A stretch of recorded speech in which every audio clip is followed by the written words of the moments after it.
The community hall in Stowe, Vermont, was a betrayal dressed in lantern light, where my mother's letter branded me a traitor who abandoned her and our family's legacy. I'm Lila Morrow, 34, a podcast producer who captures Stowe's soul through voices of the valley, weaving oral histories into stories that bind our town together. Tonight, that soul turned against me, orchestrated by the woman who raised me. Ruth Hammond, the council president, stood at the podium, her voice trembling as she unfolded a handwritten letter from my mother, Margaret. Lila has forsaken us. She read, each word a calculated stab. She refused to honor our traditions, turned her back on the harvest moon dance, and left me to carry the shame alone. Gasps rippled through the crowded hall, faces I'd known since childhood, neighbors, shopkeepers, friends, turning to me with eyes full of pity and scorn. Mrs. Tate, the florist who'd once praised my podcast, whispered to her neighbor, how could she do this to Margaret? The air thickened with cider and wood smoke, but all I felt was the sting of their judgment. 3 nights ago, in the dim glow of our farmhouse kitchen, my mother's face had been cold as stone. Get out, she'd said, her finger jabbing toward the door. You're not welcome here anymore. No explanation, just the sharp crack of her words and the slam of the door as I left with a suitcase and the locket my grandmother gave me, its maple leaf engraving glinting faintly. I'd been digging too deep, asking about a ledger I'd found in her desk, pages of payments labeled estate that didn't add up. I'd thought it was about the family finances, maybe a mistake in the funds for the harvest moon dance, a tradition I'd poured years into organizing. But the letter, sent to every household in Stowe and read aloud tonight, was no mistake.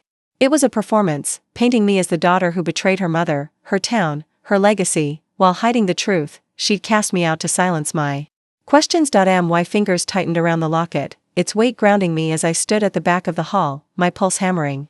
Ruth's voice faltered as she finished, her eyes flicking to me with something like guilt or fear. The crowd's whispers grew, a chorus of betrayal that made my skin prickle. She always seemed so dedicated, murmured Mr. Ellis, the barber, his voice laced with disappointment. I never thought Lila would turn her back on us. I wanted to scream, to tell them my mother had thrown me out, that her tears were a lie woven to protect her image. But my throat tightened, the weight of their gazes pinning me in place. The letter mentioned, your father's legacy, a phrase that struck like a discordant note in a familiar song. My father, gone 15 years from a sudden heart attack when I was 19, was rarely mentioned by my mother. Why invoke him now, in front of the entire town? Was she hiding something about his estate, something tied to those cryptic ledger entries? The locket burned against my palm, its maple leaf a reminder of my grandmother's words, truth hides in the pauses, Lila. My podcast had taught me to listen for those pauses, to catch the hitch in a voice that betrayed a lie. My mother's letter was a masterpiece of manipulation, but that mention of my father was a crack in her facade. She'd always avoided talking about him, brushing off my questions about his death, his will, the pocket watch she claimed was lost. I remembered a night when I was 16, creeping downstairs to find her on the phone, her voice a hushed hiss, it stays buried. No one can know. I'd thought it was about her council work, maybe a petty town dispute. Now, I wasn't so sure. The ledger, the letter, her sudden eviction of me, it all pointed to something deeper, something she was desperate to keep. Hidden. Ruth stepped down from the podium, her hands clutching the letter as she avoided my gaze. The crowd dispersed into smaller groups, their murmurs a hum of betrayal that echoed in my chest. I caught sight of Esther Klein, my best friend since we were kids, lingering near the door. Her face was pale, her eyes darting away when they met mine. Esther, who'd laughed with me over cider at last year's harvest moon dance, who'd shared her own stories for my podcast. Did she believe my mother's lies too?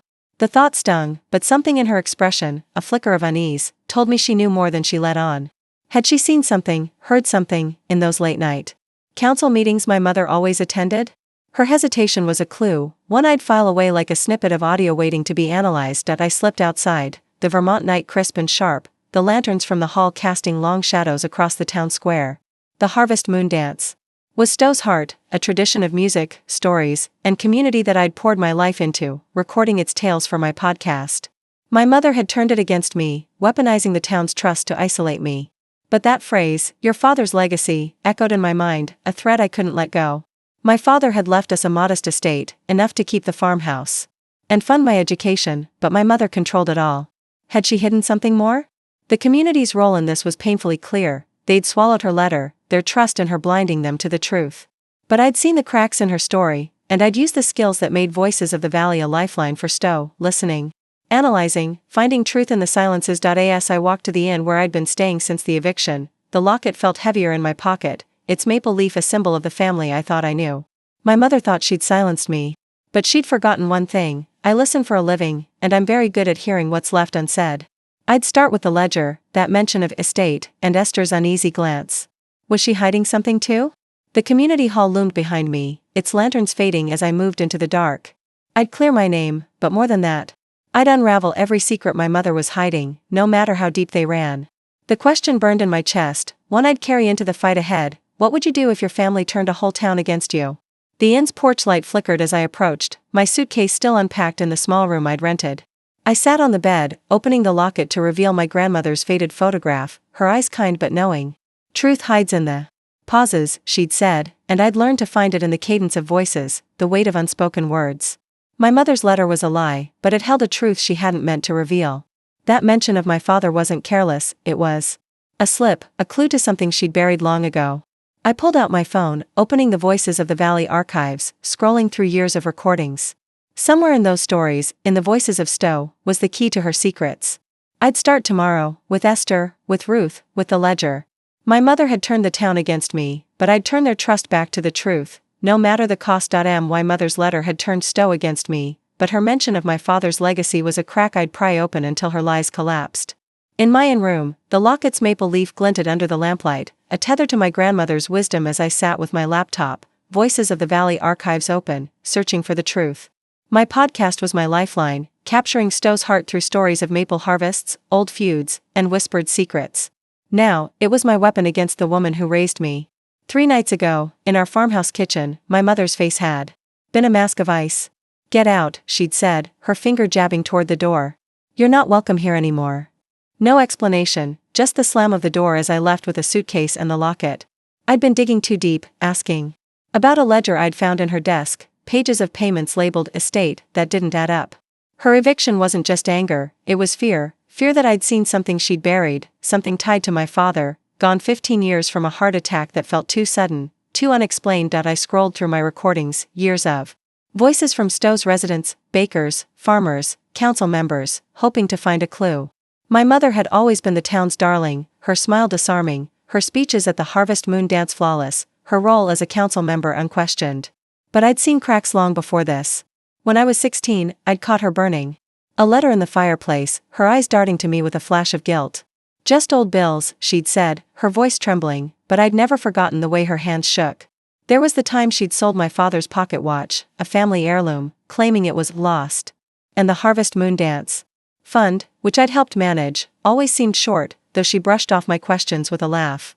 Now, those moments felt like pieces of a puzzle, each one pointing to a secret she'd kill to keep. The locket rested on the table, its weight grounding me as I replayed a recent episode of Voices of the Valley, one where I'd interviewed my mother about the festival's history.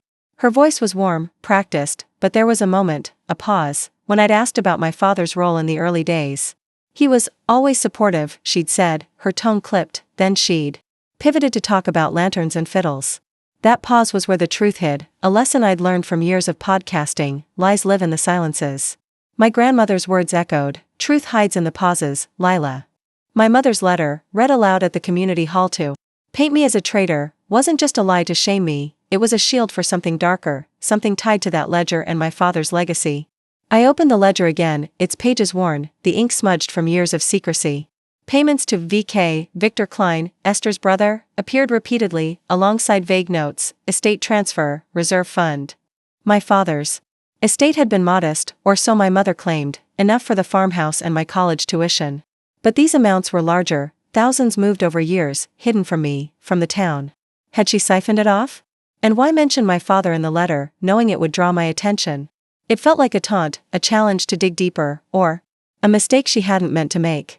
The phrase, "your father's legacy," wasn't careless, it was a slip, a thread I'd pull until her carefully woven story unraveled. The inn's radiator hissed, the room's stillness amplifying my thoughts. I needed to talk to someone who knew my mother's moves, someone close to the council. Esther Klein, my best friend since we were kids, was my first thought. She'd been at the hall last night, her face pale when our eyes met, her hesitation a signal she was holding something back. I texted her, asking to meet at the bakery where she worked. "Just coffee," I wrote, keeping it light, but my fingers trembled as I typed. Esther had been my anchor, her laugh over cider at last year's Harvest Moon dance, her stories about Stowe's quirky residents, her voice in my podcast. But her unease last night gnawed at me, a faint discord in her usually steady presence. Did she know about the ledger? Was she part of my mother's web? The next morning, I walked to the bakery, the locket tucked in my pocket, its maple leaf a reminder of the family I thought I knew. Stowe streets were quiet, the town still waking under a gray sky, the harvest moon dance weeks away.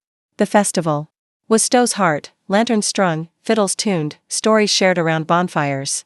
I'd poured years into it, recording its tales, believing in its promise of community. Now, it felt like a stage for my mother's betrayal, her letter turning the town's trust against me.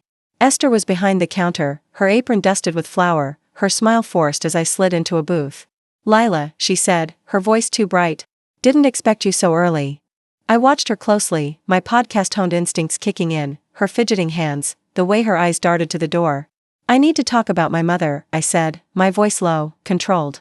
"About the letter and the ledger I found." Her face froze, a flicker of panic crossing her eyes before she masked it. "I don't know anything about a ledger," she said, too quickly, her fingers twisting a rag into knots. But her voice caught, a pause that betrayed her, just like my mother's had in that old recording. "Esther," I said, leaning forward, my tone cold but steady, "you were at the meeting. You saw how they looked at me, Mrs. Tate, Mr. Ellis, the whole town.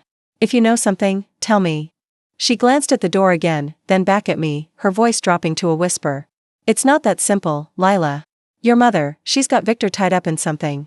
He's been meeting her late, at the community hall, talking about money." I thought it was council stuff, but now, she trailed off, her eyes glistening with what looked like guilt. I didn't want to get involved.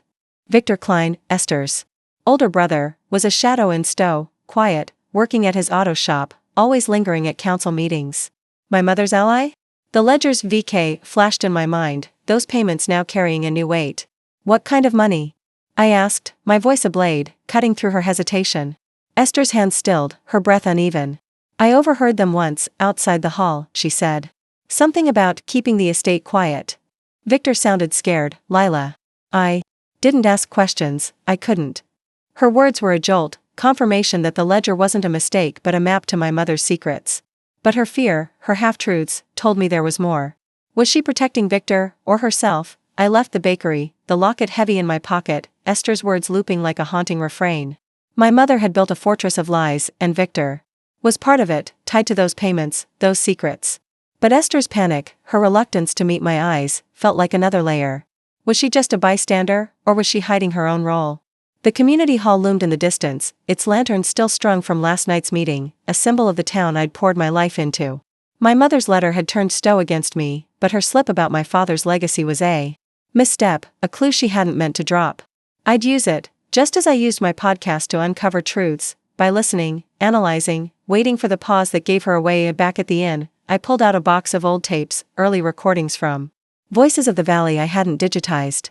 One was labeled Harvest Moon, 2005, my mother's voice among a group of council members. I played it, her laughter filling the room, but there was a moment, a question about my father's role in the festival, where her tone shifted, sharp and evasive. "He did his part," she'd said, then pivoted to another topic. That shift was a signal, a lie buried in her voice.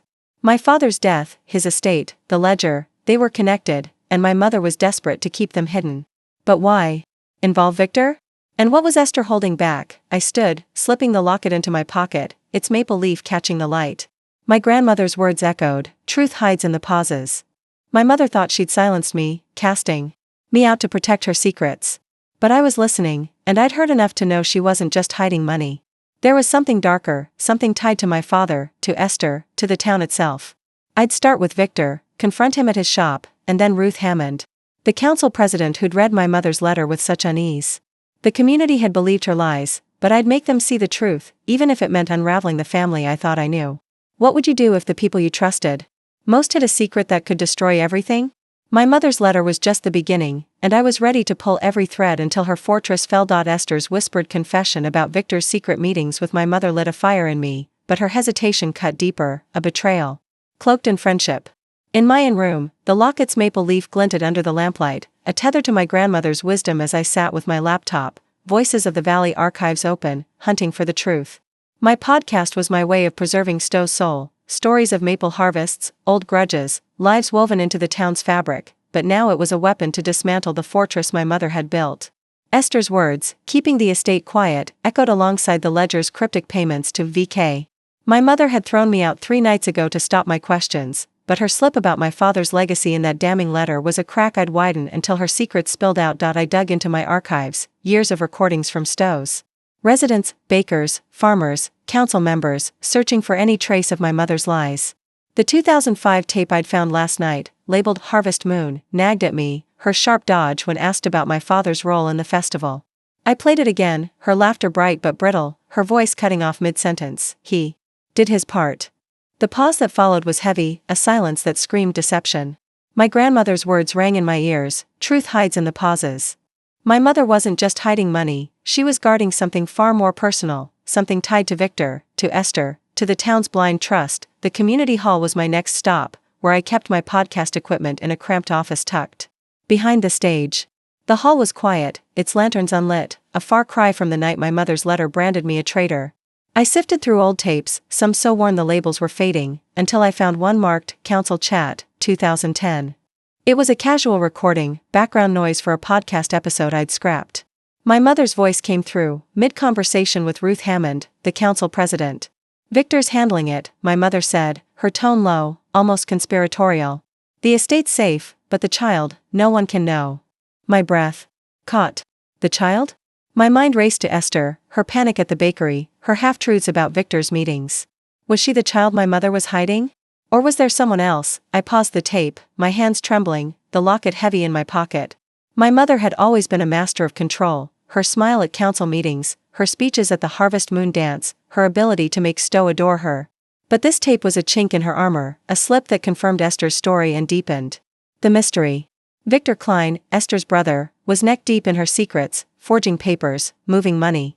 And Esther, my best friend, who'd laughed with me under festival lanterns, who'd shared her stories for my podcast, knew more than she'd admitted.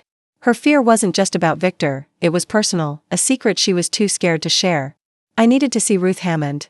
As council president, she'd read my mother's letter with unease, her eyes flickering with something like guilt. She knew the festival's finances, had signed off on its funds. If my mother was siphoning money, Ruth might have seen it. I walked to the town archives, a small building next to the hall, its air thick with the scent of old paper and dust. Shelves lined with Stowe's history, births, deaths, council minutes, surrounded Ruth as she sorted files. She looked up, her face tightening as I approached. Lila, she said, her voice cautious, what brings you here? I didn't smile, didn't soften. I need to talk about the festival fund, I said, my tone steady, my eyes locked on hers. And my mother? Ruth's hands froze, a pen slipping from her fingers to the desk. I don't know what you mean, she said, but her voice wavered, a pause that betrayed her. I pulled out the ledger, its pages open to the payments. Marked VK, these don't add up, I said, pointing to the numbers, thousands, moved over years. Labeled estate, Ruth. My mother's hiding something, and you know it. Her eyes darted to the ledger, then back to me, her lips parting as if to speak, then closing. Lila, she said finally, her voice barely above a whisper. Your mother's always been persuasive. I signed what she asked. I didn't question it. Her words were a shock, a knife twisting in my gut. Ruth, the woman who'd taught me to love Stowe stories, had been complicit, signing off on my mother's lies. What did she do with the money? I asked, my voice cold, my podcast instincts kicking in. Listen, probe, don't let the pause go. Ruth's shoulders sagged, her eyes glistening. She said it was for the festival, she said. A reserve fund. But I saw her once, years ago, giving an envelope to Victor outside the hall. I thought it was for supplies. Now, I'm not sure. Her confession confirmed Esther's story, but it cut deeper. The community, my community, had been manipulated, their trust in my mother blinding them to her deceit. I thought of the Harvest Moon dance, its lanterns and fiddles, the stories I'd recorded to preserve its spirit. My mother had used them, to hide her secrets. I left the archives, the locket burning in my pocket, Ruth's words looping in my mind. My mother wasn't just hiding money, she was hiding a child, a secret so explosive she'd turned a town against me to protect it. But why mention my father in her letter? Was it a taunt, or a mistake? I thought of his death, so sudden at 45, his heart attack unexplained. The ledger, the tape, Ruth's confession, they all pointed to a truth I wasn't ready to face. My mother had built a life on lies, and Victor was her accomplice, maybe Esther too. The community hall loomed across the street, its stage where my mother had spun her tales of unity. I'd helped build that stage, recorded its stories, believed in its promise. Now, it was a battlefield, and back at the inn, I played the 2010 tape. Again, my mother's voice chilling, "The child, no one can know." Esther's face flashed in my mind, her panic, her guilt. Was she the child, or was I chasing a ghost? I needed to confront her again, push past her fear. But Ruth's admission had shifted something in me. The town I'd poured my life into, whose stories I'd preserved, wasn't just a victim, it was complicit. My mother had used their trust, their donations, to hide her secrets. The locket's maple leaf caught the light, a symbol of the family I'd lost and the truth I'd fight for. I'd go to Esther tomorrow, then Victor. My mother thought she'd silenced me, but I was listening, and her pauses were giving her. Away I stood, slipping the locket into my pocket, my resolve hardening. The harvest moon dance was weeks away, a celebration I'd once loved, now tainted by my mother's lies. I'd use my podcast, my skill at hearing what wasn't said, to unravel her web. Esther's hesitation, Ruth's guilt, the tape's chilling words, they were pieces of a puzzle I'd solve, no matter the cost. My mother had turned Stowe against me, but I'd turn their trust back to the truth. Ruth's confession that she'd signed off on my mother's lies, blind to the truth about the festival fund, burned like a fresh wound, but it was the tape's whisper of "the child" that kept me awake, gnawing at the edges of my resolve. In my inn room, the locket's maple leaf glinted under the dim lamplight, a silent anchor as I pored over my Voices of the Valley archives, chasing the threads of my mother's deception. My podcast had been my way of preserving Stowe's soul, its stories of maple harvests, old grudges, whispered truths, but now it was a tool to expose the woman who raised me. The 2010 tape, with her cryptic mention of Victor and the child, was a bombshell, but Ruth's admission that my mother had manipulated the town's donations for years pointed to a deeper rot. My mother wasn't just hiding a secret about my father's estate, she was stealing from the community that adored her, and they'd helped her do it. I needed more than tapes and ledgers now. The Harvest Moon Dance, Stowe's pride, was the key. Its fund was where my mother's lies intersected with the town's trust. I'd spent years helping manage that fund, logging donations from neighbors like Mrs. Tate and Mr. Ellis, planning lanterns and fiddles, believing every dollar went to the festival's joy. Ruth's words, "I saw her give an envelope to Victor," echoed alongside the ledger's payments to VK. My mother had turned the dance into a facade, a stage for her manipulation, and the town had poured their hearts into it, unaware. They were funding her secrets.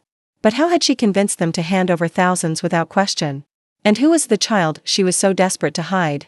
Esther's panic at the bakery, Victor's involvement, Ruth's guilt, they were pieces of a puzzle, and I was done being the outcast in my own story. I headed to the community hall, where the festival's financial records were stored in a locked cabinet behind the stage. The hall was empty, its wooden floors creaking under my steps, the air heavy with the scent of pine and memory. I'd spent years here, recording stories, setting up for the dance, believing in its promise of unity. Now, it felt like a trap my mother had set, her lies woven into the very boards I walked on. Using my spare key, earned from years of volunteering, I opened the cabinet, pulling out folders labeled Harvest Moon Fund. The pages were meticulous, my mother's handwriting neat, but the numbers didn't match my memories. Donations from townsfolk, Mrs. Tate's flower shop, Mr. Ellis's barber shop, countless others, were logged, but the totals were inflated, far beyond what the festival needed. Thousands marked as reserve or miscellaneous vanished into accounts I'd never seen, accounts I'd trusted my mother to oversee. My fingers trembled as I found a receipt tucked in the back, dated 5 years ago, signed by Ruth Hammond. And my mother? It was for a donation drive, a special fund for the dance's anniversary, but the amount, $10,000, was absurd for lanterns, cider, or fiddles. A note in my mother's handwriting read, "For VK, Estate Reserve. Victor Klein again." My stomach twisted. The town had poured their hearts into the festival, believing they were building community, while my mother siphoned their money to hide her secrets. Then I found a folded letter, tucked inside, bearing my mother's seal, a maple leaf like the one on my locket. It was addressed to the council, dated a year after my father's death, requesting a community trust for family obligations. The council had approved it unanimously, their signatures scrawled below, Ruth's, Mr. Ellis's, even Mrs. Tate's. The betrayal hit like a physical blow, my breath catching in my throat. The town hadn't just trusted my mother, they'd enabled her, handing over their savings while she painted herself as Stowe's saint. I sank into a chair, the locket heavy in my pocket, its maple leaf a mockery of the family I thought I knew. My grandmother's words echoed, "Truth hides in the pauses." My mother's pauses, her evasions about my father, her control over the fund, were calculated, but this letter was a slip, proof she'd manipulated the entire community. The Harvest Moon Dance, the heart of Stowe, was a lie, funded by good people who'd been deceived. I snapped photos of the pages with my phone, my podcast instincts kicking in, document everything, miss nothing. I needed to confront Ruth again, push her past her guilt. She'd signed off on this, but she wasn't innocent. No one in Stowe was, not anymore. I found Ruth at the town library, sorting books for the festival's storytelling booth, her face pale as I approached. "Lila," she said, her voice tight, her hands clutching a worn novel like a shield. "You shouldn't be here." I didn't smile, didn't soften. "I found the fund records," I said, holding up my phone, "the photos. Glaring like evidence in a trial. You approved a community trust for my mother's family obligations. $10,000, Ruth. Where did it go?" Her eyes widened, the book slipping to the table with a soft thud. "I thought it was for the festival," she said, her voice breaking. "She said it was for new traditions, to honor your father.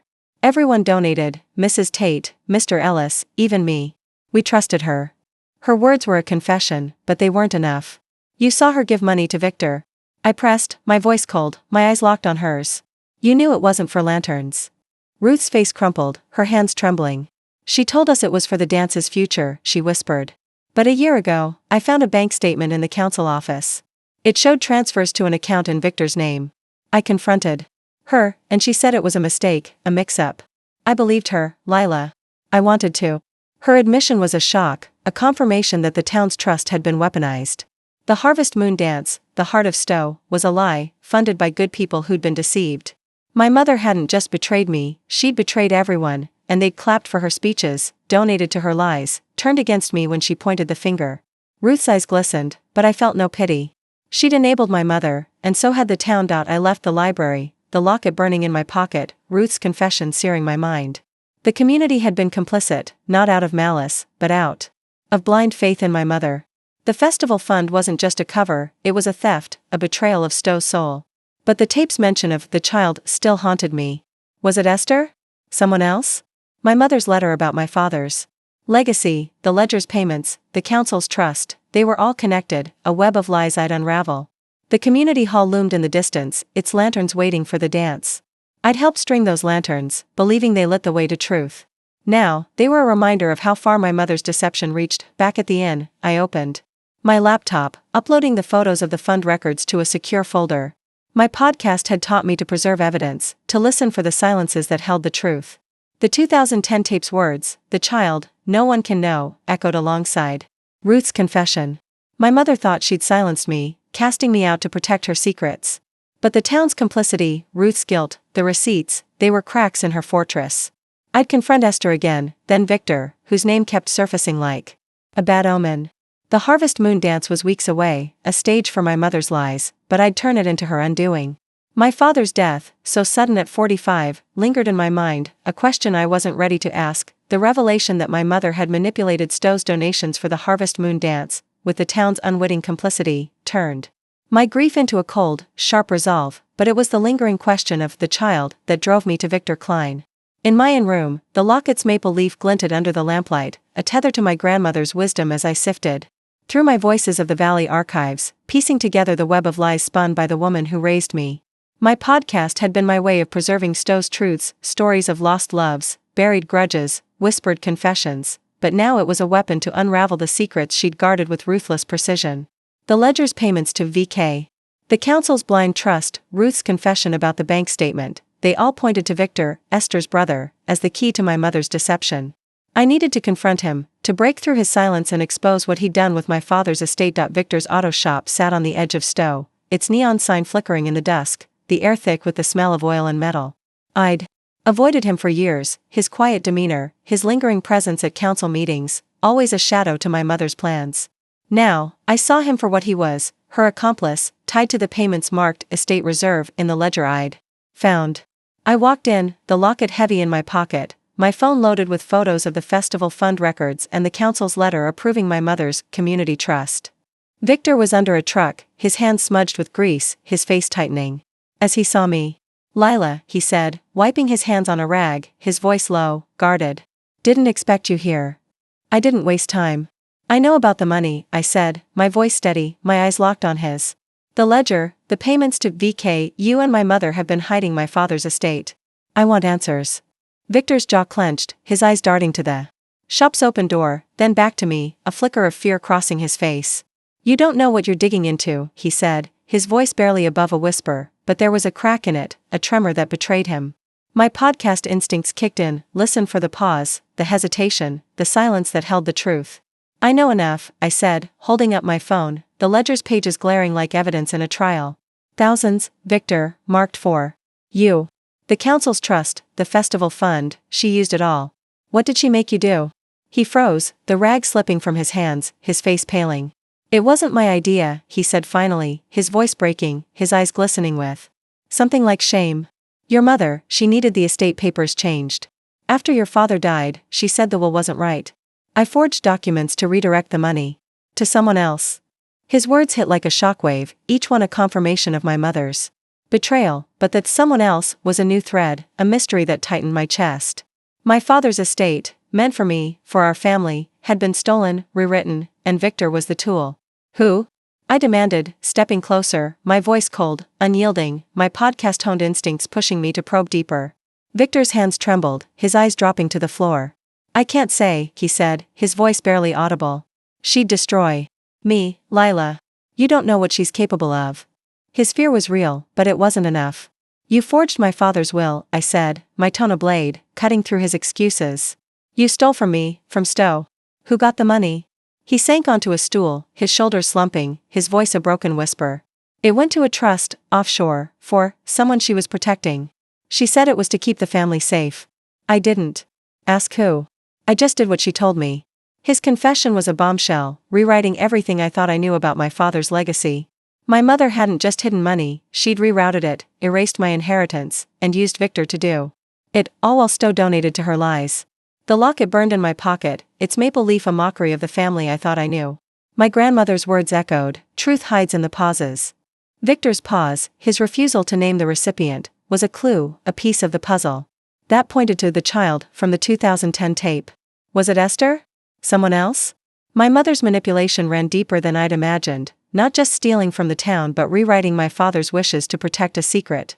Victor's guilt was palpable, but it didn't absolve him. He'd chosen her side, forged papers, betrayed me, why now? I asked, my voice steady but sharp, my eyes searching his face for the truth. Victor looked away, his eyes glistening. Because Esther's scared, he said. She's been asking questions, too. About the money, about your mother. I can't keep lying to her, or you. His mention of Esther sent a jolt through me. My best friend, who'd faltered at the bakery, who'd hinted at Victor's meetings with my mother, was she closer to this than I'd thought? Her panic, her hesitation, took on a new weight. Was she protecting Victor, or was she part of the secret my mother was hiding? The shop's fluorescent lights buzzed overhead, the air heavy with the weight of his confession. I thought of the harvest moon dance, its lanterns and fiddles, a tradition I'd poured my life into, now tainted by my mother's greed. The town had trusted her, donated to her lies, and Victor had been her tool, forging documents to hide her theft. I left the shop, the locket heavy in my pocket, Victor's words looping in my mind like a haunting refrain.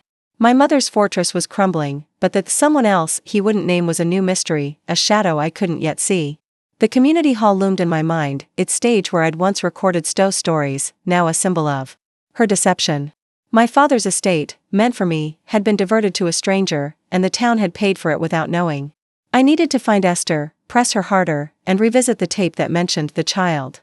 My mother's lies weren't just about money, they were about power, control, a secret she'd buried at my expense. My father's death, so sudden at 45, lingered in my mind, a question I wasn't ready to ask but couldn't ignore back. At the inn, I opened my laptop, uploading Victor's confession, recorded discreetly on my phone, to a secure folder alongside the ledger photos and fund records. My podcast had taught me to preserve evidence, to listen for the silences that held the truth. The 2010 tape's words, the child, no one can know, echoed alongside Victor's admission of forgery. My mother thought she'd silenced me, casting me out to protect her secrets. But Victor's guilt, Esther's fear, the offshore trust, they were cracks in her fortress. I'd confront Esther tomorrow, then dig into the trust's recipient. The harvest moon dance was weeks away, a stage for my mother's lies, but I'd turn it into her undoing. What would you do if your family's legacy was stolen by the one you trusted most? My mother's web was fraying, and I'd pull every thread until the truth was bare, no matter who it hurt. Victor's confession that he'd forged my father's will to redirect his estate to an offshore trust left me reeling, but it was the shadow of the child that pushed me to dig deeper into the woman who raised me. In my own room, the lockets. Maple leaf glinted under the lamplight, a tether to my grandmother's wisdom as I sifted through a box of my father's old belongings, untouched since his death 15 years ago. My podcast, Voices of the Valley, had taught me to listen for truths hidden in silences, and now it was my tool to unravel the lies my mother had woven with ruthless precision. Victor's refusal to name the trust's recipient, his fear of her wrath, pointed to a secret bigger than money, a secret tied to the cryptic child from the 2010 tape.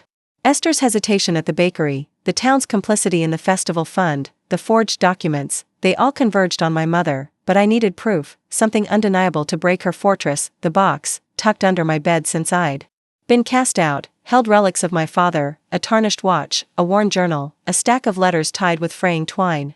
I'd avoided them for years, the pain of his sudden death at 45 too raw, but Victor's words had lit a fire in me, a cold resolve to uncover the truth. I untied the twine, my fingers brushing a letter in my father's jagged handwriting, dated a month before his heart attack. It was addressed to me, sealed with wax, never sent. My breath caught as I broke the seal, the locket heavy in my pocket, its maple leaf a reminder of the family I thought I knew. His words were a confession, each line a blade. Lila, if you're reading this, I'm gone. Your mother's not who you think. She strayed, years ago, with a man from the council. There's a child, not mine, she's hiding to protect her name. I stayed silent for you, but the truth will out. My heart stopped, the letter trembling in my hands. My mother's affair, her hidden child, explained everything, the offshore trust, the forged will, the festival funds missing thousands, all to protect Esther, my best friend, whose panic at the bakery, whose fear when I pressed her about Victor, now made sense. She was my mother's daughter, the child she'd buried to preserve her saintly image in Stowe. My grandmother's words echoed, truth hides in the pauses. My mother's pauses, her evasions about my father, her control over the town, were a shield for her shame, and she'd cast me out to keep me from uncovering it. Esther, my confidante, who'd laughed with me under festival lanterns, who'd shared stories for my podcast, was part of the lie, her silence a betrayal as deep as my mother's. I needed more than the letter. I drove to the old barn behind our family farmhouse, where my father kept his private papers, a place my mother rarely visited. She hadn't known I'd kept a key, a secret I'd held since I was a teenager sneaking in to read his journals. The barn was dark, the air thick with dust and the scent of aged wood, its shelves lined with boxes of my father's life. I found a folder marked estate, its contents sparse but damning, a draft of his original will, naming me as the sole heir, and a note in his handwriting, Margaret insists on changes. I refuse. My mother had overridden him, used Victor to forge a new will, and funneled the money to protect Esther. Tucked inside was a photo, faded but clear, of my mother and a man I didn't recognize, his arm around her, a toddler at their feet. Esther, unmistakable, her eyes the same as now, wide and searching. The discovery was a gut punch, my vision blurring as I clutched the photo, the locket burning in my pocket. My mother's affair wasn't just a betrayal of my father, it was a betrayal of me, of the family we'd been. Esther, my best friend, was her daughter, hidden to preserve my mother's reputation in Stowe. The harvest moon dance, where Esther and I had danced under lanterns, shared cider, recorded stories, now felt like a stage for their deception. I slipped the photo and letter into my bag, my podcast instincts kicking in, preserve the evidence, build the case. My father's silence, his choice to protect me, felt like a sacrifice I hadn't understood, and it fueled my resolve. My mother had stolen his legacy, rewritten his will, and used the town's trust to do it. I found Esther at the bakery, closing up, her apron dusted with flour, her face paling as I walked in. Lila, she said, her voice tight, her hands fidgeting with a rag. I didn't smile, didn't soften. I found a letter, I said, my voice cold, my eyes locked on hers. From my father. About my mother's affair. About you. Her eyes widened, the rag slipping to the counter, her breath catching in a pause that confirmed everything. I didn't want you to know, she whispered, her voice breaking, her eyes glistening with tears. She made me promise, Lila said.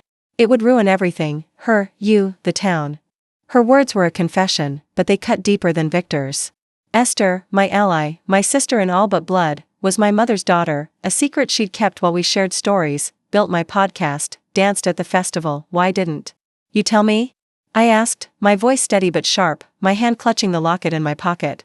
Esther's hands trembled, her eyes dropping to the counter. She said she'd ruin Victor, she said. He's all I have. She had proof, debts he owed, things he'd done. I had to stay quiet. Her fear was real, but it didn't erase the betrayal. My mother had manipulated her, just as she'd manipulated the town, Victor, me. The letter, the photo, the forged will, they were proof of a life built on lies, a family fractured by her need for control. The community hall, where we'd recorded Voices of the Valley, loomed in my mind, its stage a mockery of the unity I'd believed in. My father's death, so sudden, so unexplained, lingered like a shadow. Was there more to his silence, his sacrifice? I left the bakery, the locket burning in my pocket, Esther's confession echoing like a wound that wouldn't close. My mother had hidden a child, stolen my father's legacy, and turned Stowe against me to protect her reputation. The letter and photo were proof, but they raised darker questions: my father's heart attack, his refusal to change the will. Had my mother done more than manipulate? I needed to dig deeper, to find the trust's recipient, to confront her with the truth. The harvest moon dance was approaching, a celebration I'd once loved, now a battlefield where I'd expose her. My podcast, my evidence, my resolve, they were my weapons. Esther's confession that she was my mother's hidden daughter, silenced by threats against her brother Victor, shattered the last threads of trust one had, but it was the shadow of my father's sudden death that fueled my resolve to destroy the woman who raised me.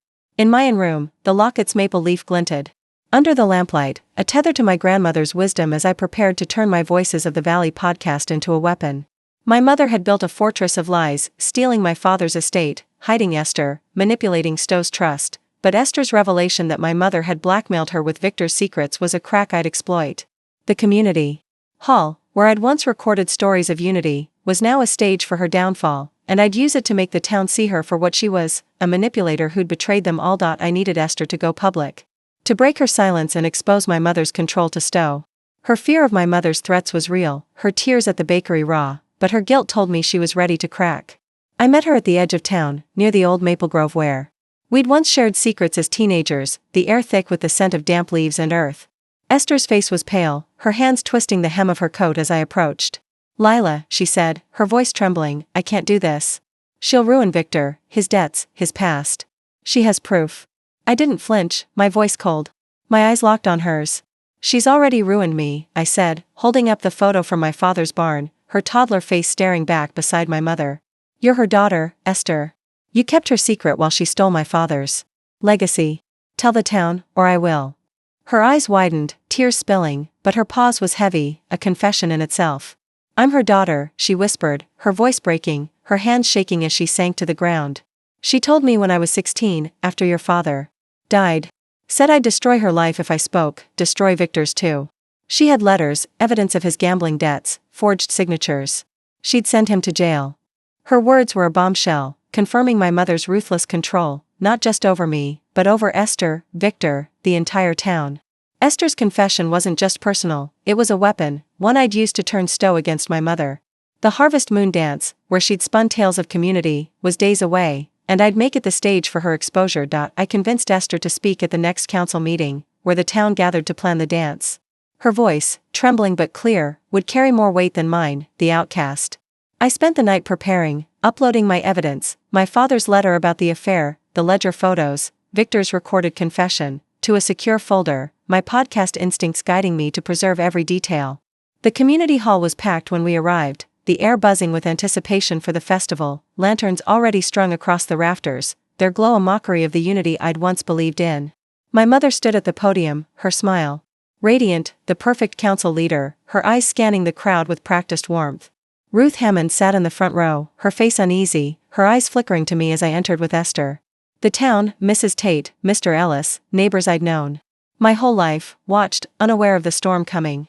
Esther stepped forward, her hands trembling, her voice barely audible at first. "I have something to say," she said, her eyes darting to my mother, whose smile faltered, a crack in her facade. "Margaret, she's my mother. Not Lila's. She had an affair, years ago, and I'm the result.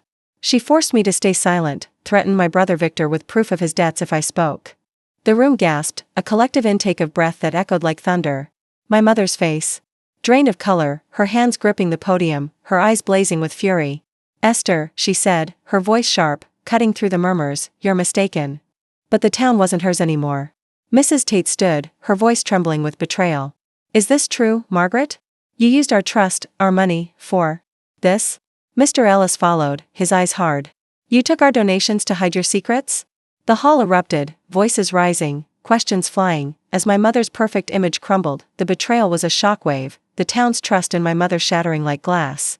Esther's confession wasn't just a revelation, it was a turning point, the moment Stowe saw her lies for what they were. Ruth stood, her voice steady, her guilt transformed into resolve. I saw the bank statements, she said, her eyes locked on my mother. You took our money, Margaret, for your secrets. We trusted you. The crowd's murmurs grew louder. Their faces a mix of shock and anger, neighbors turning to neighbors, their faith in my mother replaced by doubt. My mother's eyes met mine, a flicker of fear beneath her fury, but I held her gaze, the locket heavy in my pocket, its maple leaf a reminder of my father's sacrifice. My grandmother's words echoed, truth hides in the pauses. Her silence now, her inability to deflect, was her undoing. The town, once her allies, was turning, their donations and trust weaponized against her. I stepped forward, my voice calm but cutting, my podcast-honed instincts guiding every word. She stole my father's estate, used your donations to hide her daughter, and cast me out to keep it secret, I said, my eyes never leaving my mother's. Ask her about the offshore trust, the forged will, the lies she told you all. The hall fell silent, every eye on her, waiting for a defense that didn't come. My mother's lips parted, but no words followed, her pause a confession louder than Esther's. The community she'd manipulated, the people who'd clapped for her speeches, now stared with betrayal in their eyes. Esther's courage, her breaking of my mother's chains, had shifted the tide, and I felt the weight of my father's silence, his choice to protect me, fueling my resolve to end this. I left the hall, the locket burning in my pocket, the town's voices echoing behind me like a rising storm. Esther's confession had cracked my mother's fortress, but the shadow of my father's death lingered, a question I couldn't ignore. Had she done more than manipulate? The offshore trust, the forged will, the affair, they were pieces of a puzzle, but his sudden heart attack at 45 felt like a missing piece, one I'd need to uncover. The harvest moon dance was tomorrow, a stage I'd once loved, now a battlefield where I'd expose her fully. I needed to find the trust's recipient, to dig into my father's final days, to understand why he'd stayed silent. Esther's public confession at the council meeting had shattered my mother's facade, turning Stowe's trust into outrage. But the nagging question of my father's sudden death pushed me to dig deeper into the woman who raised me. In my own room, the locket's maple leaf glinted under the lamplight, a tether to my grandmother's wisdom as I sifted through my Voices of the Valley archives, my podcast now a blade to carve out the truth. My mother's lies, her affair, the hidden daughter, the stolen estate, were exposed, but the shadow of my father's heart attack at 45 loomed, a puzzle piece that didn't fit. Esther's courage, the town's betrayal, Victor's forgery, they were cracks in her fortress, but I needed evidence to prove her sins went beyond manipulation, something to confirm the darkness I suspected. The harvest moon dance, tonight, would be my stage, and I'd wield the truth like a weapon to force her hand. I returned to the family farmhouse, to the attic where my father's private journals were hidden, untouched since his death 15 years ago. My mother had always avoided the attic, its creaking stairs and cobwebbed beams a reminder of the man she'd betrayed. Using the key I'd kept since childhood, I unlocked a trunk tucked beneath a dusty tarp, its contents a time capsule of my father's life, letters, sketches, a leather-bound journal with his tight, slanted handwriting. My fingers trembled as I opened it, the locket heavy in my pocket, its maple leaf a reminder of the family I thought I knew. The final entry, dated the day before his heart attack, was a gut punch. Margaret's been different, distant, secretive. Found pills in her drawer, not mine. I confronted her, and she laughed, said I was paranoid. If I'm gone, Lila, look closer. My breath caught, the words a chilling hint that my father's death wasn't natural. Pills. A confrontation. My mother's laughter, a detail that twisted my stomach, rewriting his death as something sinister. The journal's implications were a bombshell, suggesting my mother had poisoned him to silence his suspicions about her affair, her plans for his estate. My grandmother's words echoed, truth hides in the pauses. My mother's pauses, her evasions about his health, her rush to remarry, the narrative of his death, were calculated, and this journal was proof of her motive. My father's love, his silence to protect me, felt like a sacrifice I hadn't understood, and it fueled my resolve. But suspicion wasn't enough, I needed an ally to turn it into evidence. Daniel Pierce, a lawyer who'd moved to Stowe years ago, had a reputation for digging into messy truths. I'd met him once, recording his stories for my podcast, his sharp questions about family secrets lingering in my mind. I found him at his office, a small room above the town bookstore, its shelves lined with legal texts, the air heavy with the scent of old paper and ink. Lila, Daniel said, his eyes narrowing as I set the journal on his desk, its pages open to the final entry. This is serious. You're suggesting foul play? I nodded, my voice steady, my resolve cold. My mother hid an affair, stole my father's estate, manipulated the town. This journal, it's not just suspicion. It's a lead. Daniel leaned back, his fingers tapping the desk, his gaze sharp and assessing. A journal's not enough for a case, but it's a start. If she used pills, there'd be records, prescriptions, pharmacy logs. I can dig, but you need to decide, are you ready to accuse her of this? It's not just betrayal, it's murder. His words hit like a shockwave, forcing me to confront the moral weight of my pursuit. Exposing her lies was one thing, but proving she'd killed my father would destroy the family I'd clung to, the memories I'd held sacred. The locket burned in my pocket, a reminder of my father's love, but also of the cost of truth. I left Daniel's office, the journal tucked in my bag alongside my father's letter, the ledger photos, Esther's confession, Victor's recording. The harvest moon dance was hours away, and the town was already gathering, lanterns glowing in the community hall, fiddles tuning in the distance, their notes a haunting echo of the unity I'd once believed in. My mother would be there, playing the saint, unaware I'd found her darkest secret. I needed to confront her, not with accusations, but with questions that would force her to crack under the town's new distrust. Daniel agreed to meet me after the dance, to review my evidence and build a case, his legal mind already tracing paths to pharmacy records, medical files, even an exhumation. My podcast instincts kicked in, preserve the truth, choose the moment, listen for the pause. Tonight, I'd watch her, let the town's whispers do the work, and strike when her guard was down. At the dance, the hall was alive with laughter, the scent of cider and pine filling the air, but the crowd's warmth felt hollow, tainted by the truth. My mother moved through the room, her smile strained, her eyes avoiding mine, her hands smoothing her dress in a nervous tic I'd never noticed before. Ruth Hammond stood near the stage, her face tight, her allegiance now with me after her own betrayal by my mother's lies. Esther lingered by the door, her eyes red, her courage from the council meeting replaced by a fear I couldn't soothe. I caught my mother's gaze, holding it, my silence a challenge, my podcast-honed instinct searching for her tell. She faltered, her smile slipping, a pause that spoke louder than words. The town danced, unaware of the storm brewing, but whispers spread, Mrs. Tate's sharp glances, Mr. Ellis's hushed questions about the festival fund, the affair. My mother's grip on Stowe was slipping, and I'd push it further. After the dance, I met Daniel at the inn, spreading my evidence across the table, my father's letter about the affair, the journal hinting at pills, the ledger photos, the photo of my mother with Esther as a toddler, Victor's recorded confession. This is enough to start an investigation, Daniel said, his voice low, his eyes scanning the pages with a lawyer's precision. But accusing her of poisoning, it's a high bar. We need medical records, maybe an exhumation. Are you ready for that, Lila? To dig up your father's death, knowing what it'll do to you, to Stowe? The question burned, a moral crossroads that shook my resolve. My father's love, his sacrifice, deserved justice, but unearthing his death would unearth pain I wasn't sure I could bear, pain for me, for Esther, for the town that had already lost so much. The community hall's lanterns still glowed in my mind, a symbol of the unity my mother had shattered, the journal's hint of my mother's role in my father's death had pushed me to a moral edge, but it was an unplayed podcast recording that would tear down the woman who raised me. In my inn room, the locket's maple leaf glinted under the lamplight, a tether to my grandmother's wisdom as I sifted through old voices of the Valley tapes, my podcast now a guillotine for her lies. My mother's fortress, built on a hidden affair, a stolen estate, a silenced daughter, was crumbling, but the suspicion of murder demanded undeniable proof. Daniel Pierce, the lawyer, had my evidence, my father's journal, the ledger photos, Esther's confession, Victor's recording, but a forgotten tape from 2010, labeled Margaret, unedited, held the final key. I'd recorded it during a festival interview, never aired, her voice unguarded in a moment of rare candor. My fingers trembled as I played it, her words a confession, he was going to tell Lila about the affair, ruin me. The pills, they were just to calm him, but he wouldn't wake up. My heart stopped.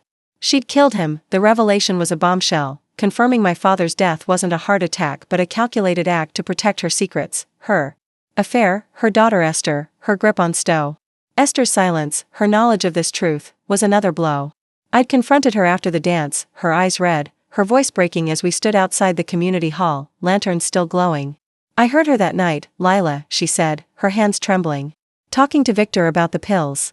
I was scared, kept quiet to protect us both. Her betrayal cut deeper than my mother's, a wound from the friend I'd called sister, who'd known and stayed silent while I grieved. But there was more on the tape, a whisper I'd missed in 2010, buried in the background noise, "Lila's not ours. We took her in, raised her, but she's not blood." My world tilted. I was adopted, a secret buried deeper than Esther's existence, my identity a lie crafted to serve my mother's facade. Daniel met me at the courthouse, his face grim as I handed him the tape, my voice steady despite the storm raging inside. "This is enough," he said, his eyes scanning the transcript I'd typed, every word of my mother's confession captured. Her voice, admitting to the pills, the journal hinting at foul play, the forged will. "We can push for a manslaughter investigation." The courtroom was stark, its wooden benches filled with Stowe's residents, Mrs. Tate, Mr. Ellis, Ruth Hammond, all watching as my mother stood, her face pale, her hands clenched, her saintly mask gone. Daniel played the tape, her voice echoing through the room, each word a nail in her coffin. The pills, they wouldn't wake him. The town gasped, their whispers a tide of shock and betrayal, their trust in her shattered beyond repair. Esther sat in the back, her head bowed, her silence a weight I couldn't forgive, her knowledge of the truth a betrayal as deep as my mother's. My mother's eyes met mine, no longer defiant, but broken, her lies exposed to the community she'd manipulated for decades. Daniel presented the rest, my father's journal, the ledger photos, Victor's recording, the letter about her affair. The judge ordered an investigation, my mother detained, her reputation in ruins as Stowe turned away, their faces a mix of anger and grief. But the tape's final whisper, "I was adopted," hit harder than her confession. Ruth approached after the hearing, her face soft, holding a letter from my father's lawyer, sealed years ago. "He wanted you to know, if it came to this," she said, her voice low, her eyes kind but heavy. The letter confirmed it. I was taken in as an infant, my origins unknown, raised as their own to complete my mother's perfect image. She'd used this to control me, to justify casting me out, to protect Esther, her true daughter. The locket, my grandmother's gift, felt foreign now, its maple leaf a symbol of a family that wasn't mine. The investigation moved forward, pharmacy records subpoenaed, my father's death re-examined, but the truth of my adoption left me unmoored. My podcast, my fight, had exposed her, her theft, her affair, her murder, but at the cost of my identity, my sense of belonging. The community hall, where I'd recorded Stowe's stories, stood silent now, its lanterns dim, a symbol of the unity my mother had shattered. I'd torn down her fortress, but the cost was everything I thought I was, my name, my family, my past. Daniel promised to keep pushing, to ensure justice, but the victory felt hollow, the locket heavy in my pocket. A reminder of a love that wasn't mine by blood. What would you do if your family, your name, your past, were all a lie? I stood outside the courthouse, the town's eyes on me, no longer the outcast but a stranger in my own story, my mother's lies buried at last. Looking back, my journey through Stowe's secrets was a war I didn't choose but couldn't avoid. Each step, uncovering the ledger, confronting Victor, hearing Esther's confession, finding my father's journal, playing that damning tape, stripped away the family I thought I knew. The locket, once a symbol of love, became a marker of lies, its maple leaf tied to a lineage that wasn't mine. My mother's manipulation, her murder of my father, her hiding of Esther, all to protect her image, taught me a cold, hard truth. Family isn't defined by blood, but by the trust you build, and when that trust is broken, you owe it to yourself to walk away, no matter the cost. For those of you facing betrayal in your own homes, know this: justice isn't in vengeance, but in claiming your truth, even when it leaves you standing alone. It's not about forgiveness or rebuilding what was broken, it's about standing tall in the wreckage, owning your story. I found my strength in the silences, in the pauses where lies hid, and you can, too. To those who followed this journey, who felt this pain, keep listening, keep seeking. Subscribe to my channel. For the next series, we'll uncover more truths together, quietly, relentlessly.